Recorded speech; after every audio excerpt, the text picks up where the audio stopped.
Hi everybody, Sivan from the Vegan Woman here. Thank you for being with me today. Today I'm hosting Robert Cheeke. Robert Cheeke is the founder of Vegan Bodybuilding and Fitness. He's been vegan for 20 years now, eating a plant-based diet and advocating for the animals. And in addition to all of that, he wrote two fantastic books. We're going to talk to him about one of his books today, Shred It.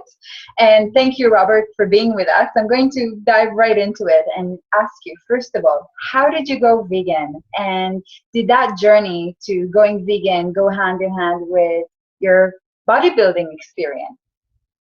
Okay, let me take you back in time. So I grew up on a farm here in Corvallis, Oregon, the actual location where I'm sitting right now. I'm back visiting my hometown this week. And so I grew up on a farm here and had farm animals that were friends, basically. You know, they had first names just like a dog or a cat would in many households. And that's where it all started for me. So when I was a high school kid, 15 years old, I decided I no longer wanted to contribute to animal suffering and cruelty because I just started piecing some things together and realized that animals had the same desires and feelings of living a life free of pain, fear, and suffering that all of us share. And so at that time, I decided that I was going to give up consuming animal products and wearing animal products and any type of animal exploitation. And so I did. And here I am 20 years later. But I didn't get into bodybuilding right away. That took a little bit of time. I was 120 pounds. I weighed 120 pounds when I became vegan. So I was a pretty skinny, scrawny kid back then. And I had these dreams of getting bigger and stronger. And I had to learn along the way how to make that all work. Yes. Well, you definitely did it, though. You definitely managed to find a way. And I'm sure it wasn't easy, though, at the beginning, at least, being an advocate of veganism within the bodybuilding world. Did you find it challenging when you first started out? In the early days, it was a little bit challenging being the only guy up there, who's vegan. But as soon as I started winning some bodybuilding competitions, gaining some credibility, I had my website, magazine features, and all that fun stuff for those of us who at one time in our life wanted to be out there in media. That was certainly a fun time. Now there are so many vegan bodybuilders and vegan athletes, and some have gone to achieve things I never did as far as competition success, physique success, bigger, stronger, faster, all those things. People have far surpassed what I did, but I had my time in the early days doing what I was doing, and hopefully that made a difference and had an influence and impact on other people who then took that torch and ran with it and took it to farther destinations than I ever could. And I'm honored to play whatever role I did in that. And I'm really proud of my colleagues who are leading the way now with what they do on a daily basis. Yes, well, there's definitely a lot more vegan athletes today, and they're really advocating for veganism, which is fantastic to see. So, Robert, you really have two books. Maybe you could explain for our followers, for our readers and viewers at the moment, what's the difference between the two books? I brought some props here. So this is the first book, Vegan Bodybuilding and Fitness, and the new book, Shred It. So the difference between these two, and I'm glad you asked because it's an important question, and it's probably the most common question, and maybe that means, or surely it means, I haven't done a great job of explaining that yet, of really identifying the true differences between the two. So let me start with the Vegan Bodybuilding and Fitness book. Is something that I wrote shortly after I got off stage for the last time as a competitive bodybuilder. I still lift weights, but I don't compete in bodybuilding anymore. And I did that from 2003 to 2010, and bodybuilding kind of ran its course, and I was interested in doing some other things. And so I took a break, and I wrote that book. But it's really a story of me discovering life as a vegan athlete and vegan bodybuilder. So it's a lot of first-person stories and my experiences, how I gained 75 pounds, how I turned my bodybuilding or my passion for veganism into a career with Vegan Bodybuilding and Fitness. It gives people tips on how to get sponsored as an athlete, which now dozens and dozens and dozens of vegan athletes are, when in the early days, like before I wrote this or during the time that I wrote this, not many people were. And it's things like that. It's me sharing my lifestyle and how I was able to become vegan, become a successful athlete, gain a whole bunch of muscle, win bodybuilding competitions, and make some sort of impact in the bodybuilding industry as a vegan. But that book focused, as you may know, that book focused a lot on a lot of processed foods, supplements, things of that nature. I started getting feedback that maybe that approach wasn't for everybody. People wanted to eat healthier foods. People didn't want to take supplements. People wanted to, they didn't all just want to bulk up and get as big as possible. A lot of people, especially women, didn't want that. They didn't want to add 30, 40 pounds, 70 pounds. They'd rather be fit and tone and learn other techniques such as healthy weight maintenance, healthy weight loss, healthy ways to increase energy, and all these types of things.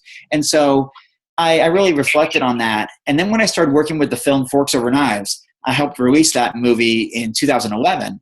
And so I worked directly for the film. I worked in their office in Santa Monica, California, which was a wonderful experience, and got to hang out with people like Dr. Esselstyn and Dr. Campbell and Brian Wendell, the producer, and all these Rip Esselstyn, all these great people. It was that experience coupled with the Dr. T. Colin Campbell plant-based nutrition certification course that I took a year later in 2012 that changed the way that I would look at food and lifestyle. And so out of an experiment, really, out of personal interest, to just give Dr. Campbell a chance. I was a big fan of eat a ton of protein, eat a lot of calories, just eat like crazy and work really hard and try to outwork everybody else and let your enthusiasm, passion, momentum take you to the top in whatever you wanted to do. I decided to give Dr. Campbell's approach a try. And so I did. I started eating whole foods. I decided I would stop using supplements aside from vitamin B12. And I would make whole foods the bulk of my caloric intake and totally eliminate processed foods for a while, or keep them at bay as best as possible, keep them as a small part of the total caloric program. And so I set out to do that without super high expectations. In fact, in his course, I challenged a lot of his ideas, which I think is good. It's good to not just take everything that you learn or that you read and apply it, but to challenge it and have open discussion about it and get other people's input and feedback and discuss important topics. So I did that. I challenged a lot of those ideas, but I said, you know what, I'll give this low protein or relatively low protein approach a try. And sure enough, I did. And it worked really well. I was really strong and I had lots of energy and it seemed to do great things. And so I took what I learned from Dr. T. Colin Campbell's plant-based nutrition certification course, as well as what I learned from Forks Over Knives and spending time with Rip Esselstyn and Dr. Esselstyn and Dr. Greger and other people who are just outstanding leaders in this community as medical professionals and some of the best in the industry at what they do, whether it's nutritional science or medical doctor or medical research or dietitians, whatever the case is. I worked with a lot of these people in my own capacity, in whatever capacity that was, whether it was being on tour with them or taking their courses or watching their online videos or attending their lectures and weekend retreats. I gathered all this information and I decided to apply it. And so over the next couple of years, I made some tremendous progress. I set a course record in an endurance race, which was foreign to me at the time because I'd been bodybuilding for 10 years. But I trained for it with this approach, with this style, and I succeeded. And that was 2012, and the record still stands in 2015. So I'm pretty proud of that. Running 20-something miles on a windy trail over the course of 3 hours for a timed race. And I started lifting heavy weights and was stronger than I'd been, even at a body weight of only 175 pounds versus 195 pounds. So I'm leaner, I'm lighter, so I can compete in endurance sports, strength sports, or just, I don't really compete much these days. I just kind of lift weights for the fun of it, but I can still be very, very fit and have lots of energy on a whole food, plant-based diet. And so that's really what this new book is about. Thank you for that, Robert. Yes, I'm actually doing the plant-based nutrition course of T. Colin Campbell myself at the moment, and I'm finding it really enlightening, and I'm learning so much. So I definitely see where you're coming from, and I can definitely see how the book grew from that. So that's awesome to learn. As you probably know, most of our audience is made up of women.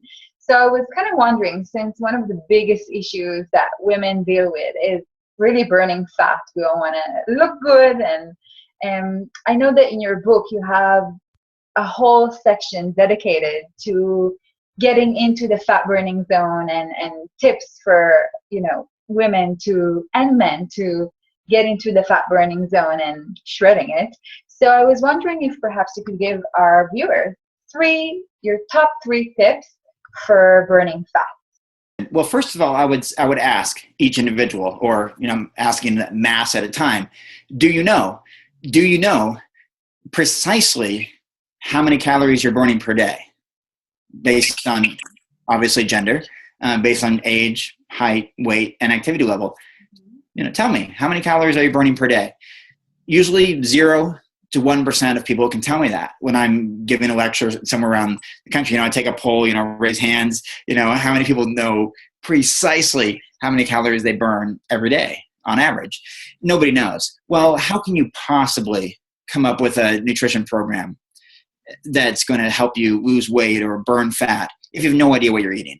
It doesn't make sense. The idea is that, my best assumption is that you just hope that you're working hard enough and your hard work is going to take you to the finish line, and hope that work ethic will carry you through and that you're dedicated enough that it will happen. Well, that only works for a small percentage of people. Most people just aren't dedicated enough. They have to know what their actual metrics are. So first and foremost, and I hammer this home in the book, with a sledgehammer, I hammer this on the reader, that we've got to figure that out with basal metabolic rate, Harris-Benedict equation, and those calculators are right there in the book. They're also, you can find them online. All you have to do is look up a BMR calculator, look up a Harris-Benedict calculator, find out what you're truly burning, and that will help you create a nutrition program.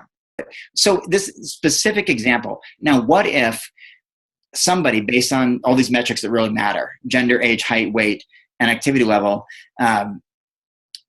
should be consuming about 2,500 calories a day. I just throw up a number. But they're actually, when you actually ask them to add up their caloric consumption throughout the day, it turns out when they really put it all on the table, what they're really eating is 3,500 calories a day. A surplus of 1,000 calories per day they didn't know about, because they didn't know how calorically dense oil is, or processed foods, or things of that nature. So that's just a quick example of why it's important to know what our true caloric expenditure is. The other 2 tips are, we need to get ourselves into an effective fat burning zone. Okay, so one of the best times to do that is to get up first thing in the morning and do some cardiovascular aerobic exercise on an empty stomach. And the reason that's important is because carbohydrates are our primary fuel source. Fat is our secondary fuel source. And if we've gone for a long period, say sleeping, and haven't consumed carbohydrates recently, we're only going to have minimal carbohydrate stores, minimal glycogen stores in muscles. And so we're going to burn through that relatively quickly. So if we can get up first thing in the morning, or whenever it fits into one of these, there's numerous different fat burning zones that I talk about in the book. But if we can get into one of these fat burning zones, it will make that effort that we make. Because for some of us, that's just a hard step. It's just to do something, to exercise in the first place. But we want to get the highest return on investment from it. And so that means what we need to do is get ourselves into an effective fat burning zone. And that's when we can train for 20 to 40 minutes or so on a bike, a stair stepper. You go for a hike outside, go for a jog, or use a rowing machine, go swimming, whatever it is, some sort of cardiovascular training. And if we don't want to do first thing in the morning, another great time to do cardiovascular training is right after weight training workout. It's just, again, you burn through all your glycogen stores during the weight training workout, and your body will call upon fat to burn as fuel after that. And so I do this regularly. I did that yesterday. I did that this morning. I run first thing in the morning, run with the family dog. I go lift weights at night, and as soon as I come home, take the dog out again. I burn calories that way. Mm-hmm. So, and then the last step I would say, because I know we're short on time, is to understand caloric density versus nutrient density. Okay, so you look at foods like oil, 4,000 calories per pound. Tremendous caloric density, but very low nutrient density. You look at leafy green vegetables, 1 to 200 calories per pound. What that means is oil is 20 to 40 times more calorically dense than leafy green vegetables, but the nutrient density of leafy green vegetables, vitamins, minerals, nitric oxide, antioxidants, fiber, water, protein, all these things in leafy greens. So again, and look at that throughout the scale. Fruits are a few hundred calories per pound, and you get into things like meat, milk, ice cream, whatever, 2,000 to 3,000 calories per pound. Potatoes, excellent example. Potatoes are 500 calories per pound. You turn those potatoes into French fries or chips, 2,500 calories per pound. So it's understanding the nutrient density versus caloric density, which I write in detail in the book too. So those are 3 tips. So set goals that are achievable, and then understand your basal metabolic rate, get into an effective fat burning zone, and truly understand caloric density versus nutrient density. Those are wonderful tips. Thank you so much for that, Robert. I'm sure our audience really appreciate those tips as well. And thank you so much for taking the time to be with us today. Thanks for the opportunity today. Thank you. And for our viewers, if you haven't done so already, I really, really warmly recommend this book. It's a great book to have on your shelf as a reference for calorie intake, for understanding the fat burning zone, for really getting into shape and shredding it, like Robert said. So thank you all for being with us today. I really hope you enjoyed our conversation. And thank you again, Robert, for everything that you do and for your time today. And I hope you join me again soon for our next interview. And don't forget to subscribe.